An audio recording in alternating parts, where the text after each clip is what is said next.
Usapan sa pagdinig ng Senado kaugnay ng pag-aresto kay dating Pangulong Duterte. Del, bakit isinuko ang kapwa Pilipino? Ito ang pangunahing tanong ni Senador Amy Marcos sa pagdinig ng Senado kaugnay sa pag-aresto ni dating Pangulong Rodrigo Duterte sa International Criminal Court.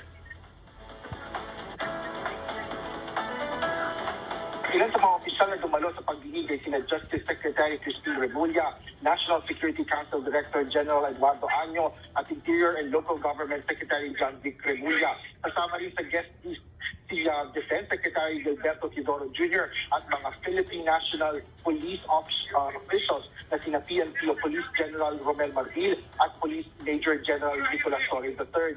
Tanong ni Senate Committee on Foreign Affairs Chairperson Amy Marcos sa kanyang opening speech, bakit isinupo si Duterte na parang walang sariling bayan? Ito ay habang may sarili rin namang mga batas ang bansa na dapat manaig at hindi ang ibang bayan.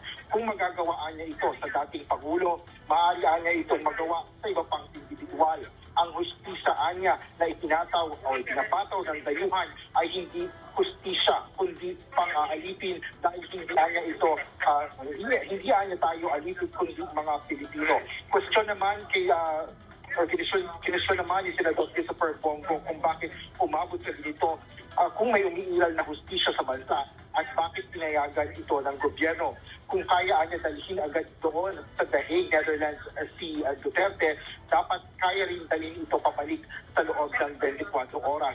Pinuna rin nito ang hindi pagpayag sa paglapit ng doktor kay Duterte nang dumating ito sa Ninoy Aquino International Airport bago o sa oras na ito ay diresto upang matiyak ng doktor ang kalusugan nito dahil 80 taon na ito at may 27 gamot na iniinom habang nangangailangan ng medical attention. Hindi lang niya ito issue kay dating Pangulong Duterte, kundi mahalagang usapin ng soberanya. Sa pagtatanong naman ni Senador Marcos sa mga opisyal ng mga dumalong ahensya ng gobyerno, sumang-ayon ang mga ito na hindi na miyembro ang ICC